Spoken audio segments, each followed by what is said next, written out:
Bismillahirrahmanirrahim. Assalamu alaikum, dear students.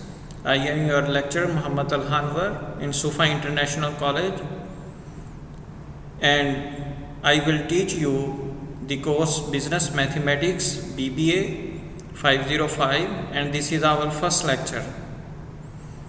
तो students, इस lecture के अंदर हम मैथमेटिकल्स जो बेसिक प्रिंसिपल्स हैं, जो बेसिक असूल हैं जिनसे आपको बिज़नेस मैथमेटिक्स के अंदर डीलिंग करनी पड़ेगी, उसको हम सीखेंगे, जिसके हम मैथमेटिकल प्रीलिमिनरीज बोलते हैं। इसके अंदर जो कंटेंट्स हैं उसमें हमारे पास इक्वेशंस हैं, एक्सपोनेंट्स हैं, लीनियर इक्वेशंस हैं, इनइक्वालिटीज़ हैं और सेट्स हैं। आपको चूँकि इनके साथ बहुत ज़्यादा वास्ता पेश आएगा कोर्स के दौरान, इस वजह से हम इनको ध्यान से सीखेंगे। तो सबसे पहले हम ये देखते हैं कि हमारे पास जो इक्वेशन है वो हमारे पास क्या चीज़ होती है। तो ये हमारे पास जो इक्वेशन है, यहाँ पे हमारे पास x + 2 = 6। इस हर वो मैथमेटिकल एक्सप्रेशन जिसके अंदर हमारे पास इक्वल टू साइन आ जाए, वो हमारे पास इक्वेशन बन जाती है। जहाँ पे x + 2 हमारे पास लेफ़्ट साइड है और ये 6 हमारे पास राइट साइड है, और ये हमारे पास एक स्टेटमेंट है जिसके दरमियान में हमारे पास इक्वल टू है। ये जो x है ये हमारे पास वेरिएबल है, जबकि 2 भी कांस्टेंट है, 6 भी कांस्टेंट है। इसका मतलब ये है कि ये हमारे पास जो राइट साइड है ये हमारे पास लेफ़्ट साइड को सेटिस्फाई करती है, ये इक्वल हैं, बराबर हैं। और ये बराबर कब हो सकते हैं? जब हम यहाँ पे x की जगह क्या वैल्यू पुट करें, यहाँ पे हम 4 पुट करें। अगर यहाँ पे x की जगह हम 4 पुट करते हैं तो ये 4 + 2 = 6। इसका मतलब ये जो हमारे पास राइट साइड और लेफ़्ट साइड है, ये दोनों साइड्स हमारे पास सेम हो जाएंगी। तो हम दूसरे अल्फाज में ये भी कह सकते हैं कि ये जो हमारे पास x है ये एक हमारे पास यहाँ पे वेरिएबल है, और ये जो वेरिएबल है इसकी वैल्यू हमारे पास यहाँ पे 4 है इस इक्वेशन के लिए। तो अब इस इक्वेशन के हमारे पास 2 हिस्से हो सकते हैं, जिस तरह के आप नेक्स्ट यहाँ पे देख सकते हैं स्लाइड के अंदर। ये हमारे पास 4x - 7 = 5 के। यहाँ पे जो हमारे पास 4 है ये चूँकि वेरिएबल के साथ अटैच है, कांस्टेंट, जो वेरिएबल के साथ कांस्टेंट अटैच होगा उसको हम कोफिशिएंट बोलेंगे। तो x तो वेरिएबल है, नॉर्मली जो हम x, y, z, a, b, c form के अंदर कुछ भी लिख सकते हैं। ये माइनस जो है ये मैथमेटिकल ऑपरेटर है जो ऑपरेट करवाता है इन दो जो हमारे पास स्टेटमेंट्स हैं। ये जो हमारे पास 7 है ये हमारे पास कांस्टेंट है, और इसी तरह 5 भी हमारे पास कांस्टेंट है। तो जब हम इसको सॉल्व करेंगे तो यहाँ से हमें बआसानी x की वैल्यू फाइंड कर सकते हैं। कैसे? आप 7 को दूसरी तरफ ले जाएं, 5 में ऐड कर दें और उसके बाद उसको 4 से डिवाइड कर दें, तो यहाँ से आपको जो वेरिएबल x है उसकी वैल्यू ईजिली मिल जाएगी। और उस वैल्यू को जब हम यहाँ पे पुट करेंगे तो ये इस इक्वेशन को सेटिस्फाई करेंगे। अब यहाँ पे जो हमारे पास 4x - 7 है इसको हम बोलेंगे एक्सप्रेशन। क्या बोलेंगे? एक्सप्रेशन। तो ये जिस तरह आप नेक्स्ट वाली इस स्लाइड के अंदर देख सकते हैं, ये जो 4x - 7 है ये हमारे पास एक एक्सप्रेशन है। इसमें से 4x एक टर्म है, 7 एक टर्म है और 5 एक टर्म है, जिसमें से 3 टर्म्स में से एक के साथ वेरिएबल अटैच है, जबकि 2 टर्म्स कांस्टेंट हैं। और ये जो हमारे पास मैथमेटिकल सिंबल हैं, ये जो हमारे पास माइनस है ये ऑपरेटर है। यहाँ पे मल्टीप्लिकेशन भी हो सकती है, डिवीजन भी हो सकती है। तो इस तरह करके ये मुख्तलिफ इक्वेशंस के अंदर मुख्तलिफ डीलिंग्स हो सकती हैं। तो नेक्स्ट स्टूडेंट्स ये है कि हमारे पास जो एक्सपोनेंट्स हैं वो क्या चीज़ होती है। एक्सपोनेंट्स जो हैं वो हकीकत के अंदर जो हमारे पास कोई कांस्टेंट हो या जो हमारे पास किसी भी किस्म के अंदर कोई वेरिएबल हो, उसकी पावर जो लिख दी जाए उसको एक्सपोनेंट्स बोलते हैं। और जो हमारे पास जिस नंबर की या जिस लेटर की हम पावर लिखते हैं उसको हम बेस बोलते हैं। जिस तरह यहाँ पे हमारे पास 8 की हमारे रेज़ पावर 2 है, यहाँ पे इसका मतलब ये है कि 8 को आपने 2 टाइम मल्टीप्लाई करना है तो आपको नेक्स्ट रिजल्ट मिलेगा। अगर 8 की जगह हम कोई वेरिएबल लिख दें और वेरिएबल की हम बाद में वैल्यू पुट कर सकते हैं अपनी ज़रूरत के मुताबिक, तो वहाँ पे जो हमारे पास जिस तरह y है इसकी पावर 3 से बाद y को हम 3 टाइम लिखेंगे और y स्क्वायर इंटू जी, इसका मतलब क्या है, y स्क्वायर से मुराद ये है कि y 2 टाइम मल्टीप्लाई करेंगे और उसके बाद उसको z से मल्टीप्लाई करेंगे। तो सेम इसी तरह एक एग्जांपल नीचे लिखी गई है। तो अगर इस तरह करके कोई भी हमारे पास एक्सपोनेंट फॉर्म आए तो आप उसको ईजिली सॉल्व कर सकेंगे। नेक्स्ट वाला ये है हमारे पास पॉलिनोमियल्स क्या होते हैं। A polynomial can be constants, variable and exponents. ये जो पॉलिनोमियल्स होते हैं ये हमारे पास कॉन्स्टेंट्स भी हो सकते हैं, वेरिएबल्स भी हो सकते हैं और पावर की फॉर्म में भी होते हैं। जिस तरह आप ऊपर ये एग्जांपल देखें 3x² + x - 2, इसमें 3 कांस्टेंट है और ये हमारे पास x जो है ये वेरिएबल है और वेरिएबल की स्क्वायर है, इसका मतलब ये एक्सपोनेंट हो गया, ये x वेरिएबल है और ये -2 कांस्टेंट है। अब ये जो हमारे पास 3 टर्म्स हैं, ये तीनों टर्म्स जो हमारे पास मिलकर एक पॉलिनोमियल बनाती हैं। सेम इसी तरह अगर यहाँ पे आप देख लें, ये हमारे पास इसमें 4 टर्म्स हैं और चारों टर्म्स मिलके एक पॉलिनोमियल बनाती हैं। इसका मतलब ये है कि पॉलिनोमियल एक ऐसी हमारे पास जो एक्सप्रेशन है जिसके अंदर डिवीजन नहीं होती। जिस तरह यहाँ पे आपको इस फिगर के अंदर नज़र आ रहा है 3x × y - 2 से मुराद ये है कि -2 से मुराद ये है कि y जो इसके डिनोमिनेटर में है 3x के डिनोमिनेटर में है। इसका मतलब अगर ये हमारे पास डिनोमिनेटर में है और ये हमारे पास 2/x + 2, तो ये भी हमारे पास दोनों पॉलिनोमियल्स नहीं हैं। तो ये हमारे पास पॉलिनोमियल्स के लिए आपने बात जहन में रखनी है कि वो हमारे पास जो टर्म्स हैं वो हमारे पास किस फॉर्म में ना हो, हमारे पास डिवीजन फॉर्म के अंदर ना हो। नेक्स्ट स्टूडेंट, हमारा जो टॉपिक है वो है लीनियर इक्वेशंस। लीनियर इक्वेशंस को हम डिटेल के साथ भी स्टडी करेंगे, लेकिन यहाँ पे हम जस्ट इसका थोड़ा सा रफ आइडिया देखेंगे ताकि हमें नेक्स्ट लेक्चर्स को समझने के अंदर किसी भी किस्म की कोई प्रॉब्लम पेश ना आए। तो लीनियर इक्वेशंस क्या होती हैं? ये इसके अंदर हमारे पास एक या एक से ज़्यादा वेरिएबल्स होते हैं। ज़ाहिर सी बात है, अगर एक से ज़्यादा वेरिएबल्स होंगे तो हम उनको डिफरेंट लेटर के साथ डिनोट करेंगे। अगर सेम होगा तो उसको हम एक ही लेटर उसके लिए यूज़ करेंगे। जिस तरह y = 2x + 1, ये हमारे पास एक लीनियर इक्वेशन है। इसमें y और x दो वेरिएबल हैं और ये दोनों वेरिएबल जो हैं डिफरेंट हैं। नेक्स्ट वाला ये पॉइंट है, no variable in a linear equation is raised to a power greater than 1 are used as the denominator of the fraction।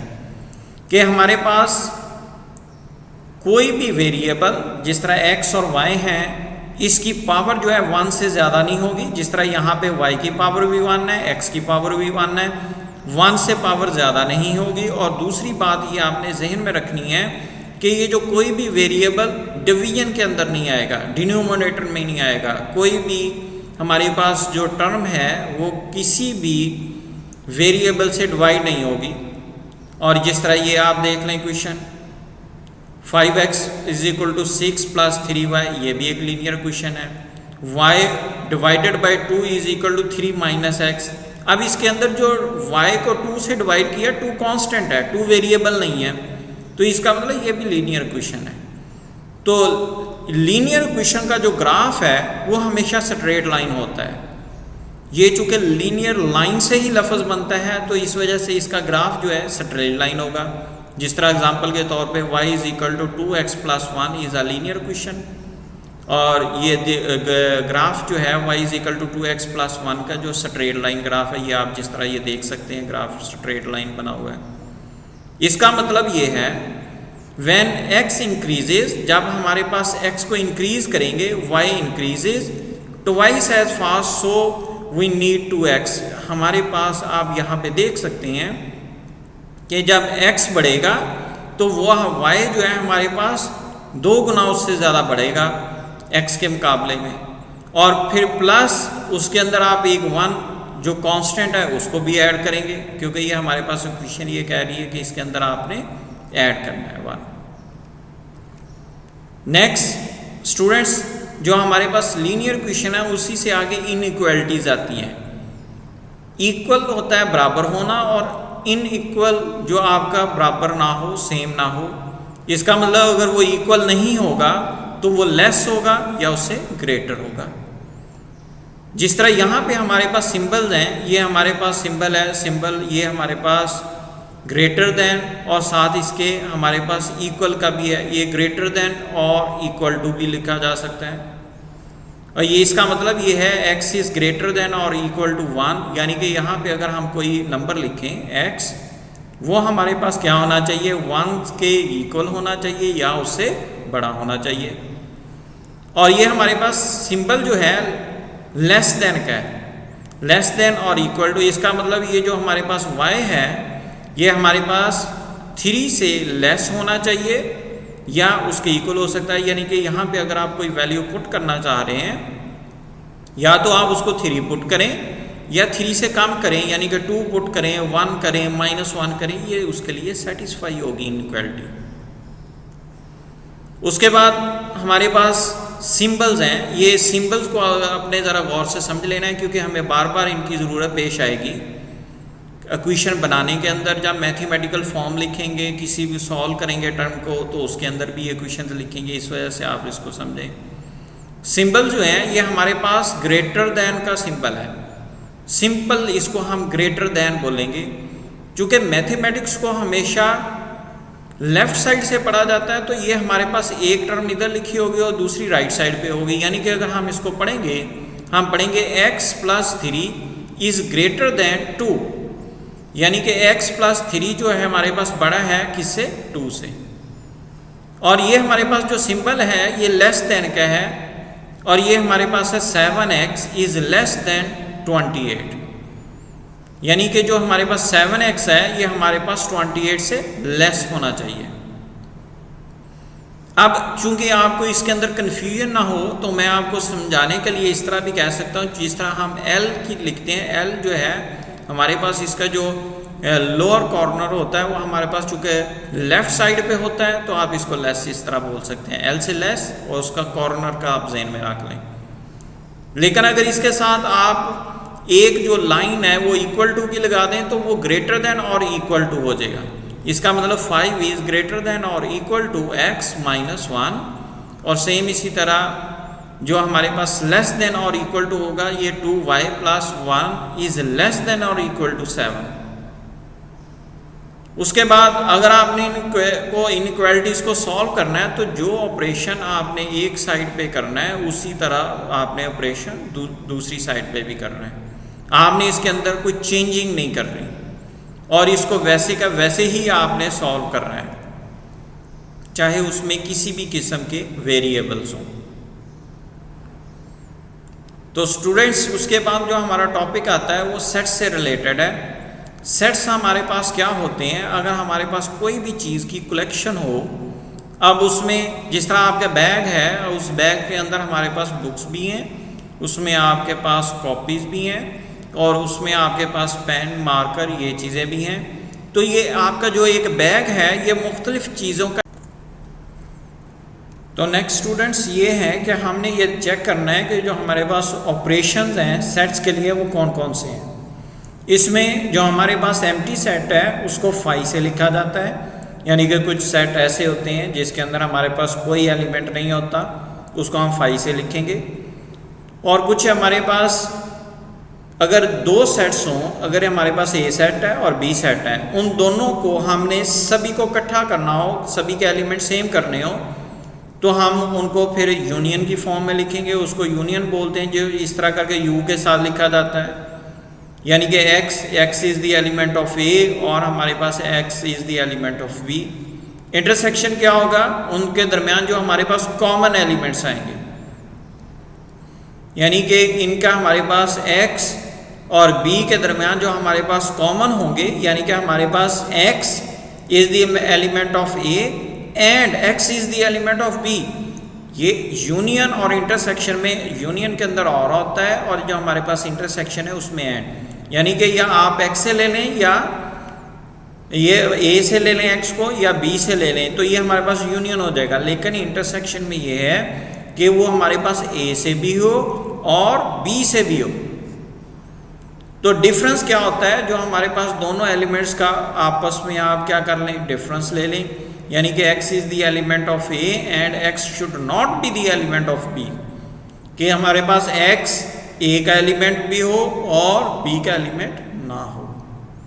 Complement क्या होगा, कॉम्प्लीमेंट ये होगा कि अगर आपके पास पूरा ओवल और यूनियन सेट है, उसमें से आपके a के एलिमेंट्स को आप माइनस कर दें तो हमें कॉम्प्लीमेंट मिल जाएगा। जिस तरह यहाँ पे सेट्स को डायग्राम की फॉर्म के अंदर भी दिखाया जाता है और इनको वेन डायग्राम कहते हैं, और ये जो मैथमेटिशियन वेन था उसके नाम से ही ये वेन डायग्राम्स रखी गई हैं। तो होता ये है कि ये हमारे पास एक ब्लॉक है, ये रेक्टेंगल है जिसको हमने U से जाहिर किया और इसके अंदर सारे एलिमेंट्स कंटेन करते हैं। और इसमें दो सेट हैं, एक हमारे पास सेट A है और दूसरा सेट B है। जो सेट A है और सेट B है, इन दोनों के दरमियान कुछ कॉमन एलिमेंट है। मसलन जो सेट A है उसके एलिमेंट है 1 3 5 और जो हमारे पास सेट B है उसके एलिमेंट है 5 6 7। तो आप यहाँ पे देख सकते हैं A और B के दरमियान जो हमारे पास कॉमन इस जगह पे एलिमेंट आएगा वो 5 है, क्योंकि A के एलिमेंट थे 1 3 5, B के एलिमेंट थे 5 6 7। तो ये हमारे पास इस तरह करके, ये जो हमारे पास आपस में जो कॉमन चीज़ है उसको इस तरह करके हम ड्रॉ कर सकते हैं। स्टूडेंट्स, आज हमने सीखा इक्वेशंस क्या होती हैं, फिर उसके बाद हमने एक्सपोनेंट्स को सीखा, फिर उसके बाद लीनियर इक्वेशंस, फिर उसके बाद इनइक्वालिटीज़, फिर सेट्स। तो ये जो हमारे पास असाइनमेंट नंबर 1 है, ये गूगल क्लासरूम के अंदर आपकी अपलोड कर दी गई है। इसको आपने सॉल्व करना है। जो इसकी एक्सपायरी डेट है उससे पहले पहले आपने इसको सबमिट करवाना है, अदरवाइज़ आपको असाइनमेंट्स की आपको मार्क तो की जाएगी लेकिन आपको उसके नंबर नहीं मिलेंगे। तो स्टूडेंट्स, ये आज का हमारा लेक्चर यहीं पे ख़त्म होता है। अपना ख्याल रखें, अपने घर वालों का ख्याल रखें। अगर इससे रिलेटेड आपको किसी भी किस्म की कोई प्रॉब्लम पेश आती है, आप मुझसे क्वेश्चन पूछ सकते हैं। Thank you very much. अल्लाह हाफिज़।